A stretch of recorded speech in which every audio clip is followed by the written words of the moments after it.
So we got Cole Carnage, my boy Cole, talking about the future of game development. You know, it's gonna be like bad or mixed with something else. You got talking about. And I can safely say I am concerned for the future of gaming. Jump into the Arkham already knew that. Batman Arkham Shadow is a MetaQuest 3 exclusive VR game coming later this year.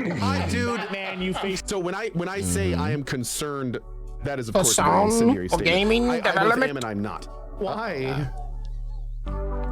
You're not really concerned. What I'm actually concerned about, and I'm not, and concerned isn't the right word. Yeah. What is clearly happening is it looks like AAA is taking a breather. Looks like AAA is taking a breather. Our industry is It's not just like a breather. Is that they trying to probably like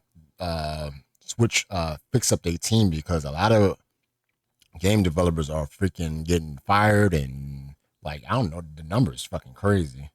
It's kind of an old one, but yeah, it's not everything is getting hit with layoffs, but goddamn, it's like, you know, all the studios was getting this was in what, February?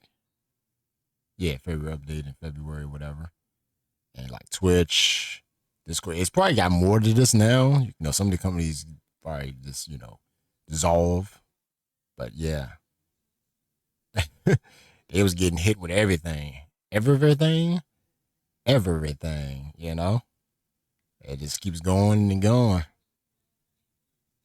And so Riot Games, you know, it's probably more now, but you know, everything was getting hit. Microsoft, like, look at that damn number. That's fucking wow. Woo. Yeah, boy. Sega, everybody. Every studio that you might think of is getting that one punch. Yeah, boy. Like I said, Yeah, so all these companies was getting slashed, cut, dissolved, left. Yeah, Sega again. Oh man. Yeah, all the companies were getting tore up. So it was not just game development; it was more stuff though too, along with it. But yeah. And changing. Smaller teams and new creators are finding incredible success. New ideas, new teams, and smaller creators can and will break through. Yeah, and that's another thing. That's what's good about indie devs, is that you're gonna have to have like the billions of mobile money to make a game. You can literally get a good engine, Unreal or Unity, whatever the hell. I don't know about Unity, but you know, but yeah, these get a good engine, find a good one, and make your game on it. We didn't get any announcements of any major AAA titles next year or the year after. And more importantly, what that shows us is the rest of this year, not necessarily the rest, next year in particular, is going to be interesting. Now, here's the thing. Interesting doesn't mean a lot of games, and plus a lot of games are coming. Because here's the thing. Like think near the end of the game year, dev in this case like a forest, right? And the thing about forests is that trees get big and then they go out. And when they get big and get out, they create. Ubisoft messed up. So did EA messed up, man. I mean, all the big companies really messed up. Really, is this they got complacent, especially EA with Madden. But yeah, shade, and that shade means that little plants don't get a chance to grow and become big trees themselves. Yep. So what's happening now is that forest, those big AAA trees are falling. They have been falling, and now they are falling. Yep. So what's going on is, even though the forest is a little emptier right now, there's a lot more opportunity for sun. Yep. And there's a lot more ground that's getting the beauty of it. And that means that indie devs that don't need all those resources have a lot more room and a lot more money that can be sent their way. Yep. And that could be really great for them. Because really, all the AAA games are not trying to just make their games or repeat the same process of the same stuff as Ubisoft and EA like to do with their sports and Assassin's Creed type of game, whatever, right? And then they try to up the ante and trying to give you microtransactions in the game through a store, plus have the game not be even free to play, but we're gonna add store to the $60 to $70. Hell, even to the fucking Ubisoft shit, was a $120 for just an edition, like deluxe edition, but it's like called gold or some shit like that. But you know what it is. And it's not. It's literally just like the same thing. It's just that they made it more expensive for gamers and people to buy it. But it's not even a feature complete or nothing. So it's just terrible. It's a terrible deal, really. Because you're going to have bugs in it. And then when people find the bugs, why'd you make a game? Because now they have an opportunity to thrive in an environment where they don't have nearly as much competition. You know what I'm saying? I'd rather just buy a full feature complete game that's like $70 instead of a game that comes out and is buggy as hell and it's a AAA game. And now I gotta wait like a month or maybe 2 months for them to fix it. And I'm paying damn near $70-$80 plus some other DLC that they had behind a paywall, that could have been in the game, and it's a DLC day one. Yeah, okay. Let's put it in the game, idiot. And that could be great, for gamers. So that part is kind of awesome. So it's the thing that's really interesting to think about is it's kind of hard to see the forest for the trees right now because it's kind of hard to see the cloud because when you're in a cloud, you don't see the cloud. It's only when you're outside of it that you see it. And what it's looking like is we may be in the cloud right now of the gaming sphere actually going through a metamorphosis of these large pillars that have existed for decades actually tumbling, and all of these indies are now going to have a chance to succeed. Now we have 25 million PAL worlds. We've got, million sale core keepers. We've got the Terrarias. We've got the Haunted Chocolatiers. We've got all these awesome little tiny titles that are becoming wildly successful. And let's be real, a lot of stuff is like, could call it samey a little bit, but it's a lot of, remix versions of games that, indie devs can do and make better.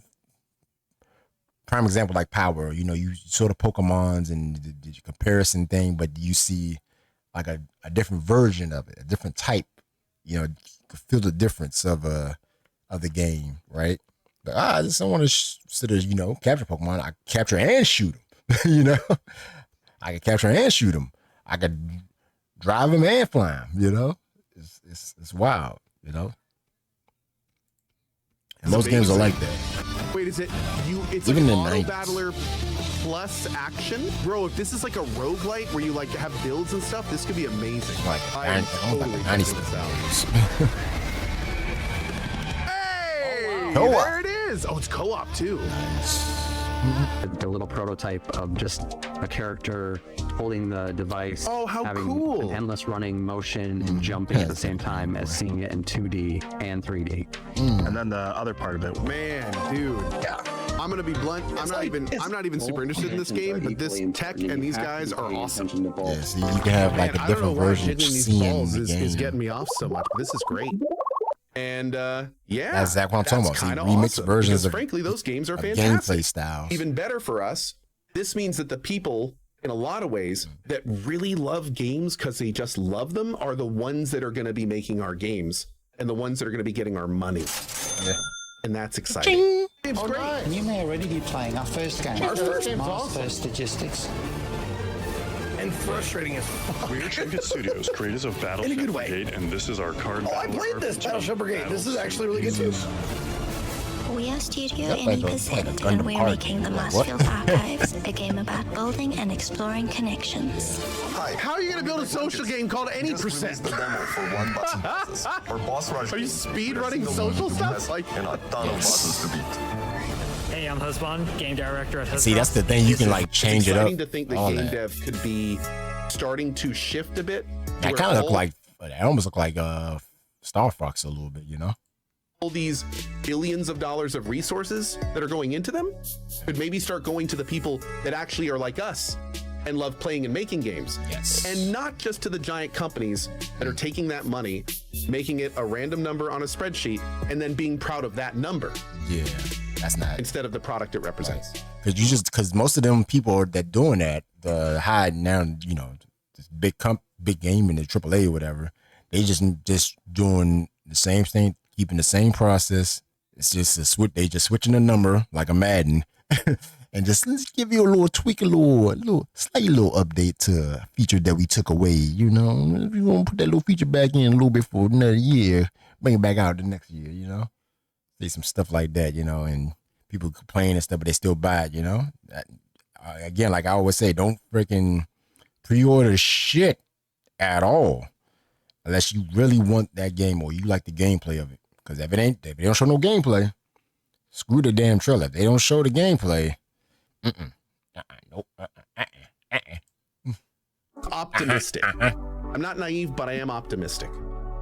And I do have faith that this is, at the end of the day, a brutal restructuring going on right now. That in a lot of it's one of those things where what's going on in game dev right now is terrible. We're seeing really talented, good people lose their jobs. We're seeing studios close down.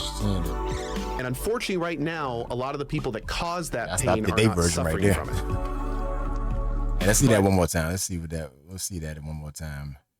Closing 4 studios as part of the layoffs. See, 4 studios. Jeez. Yep.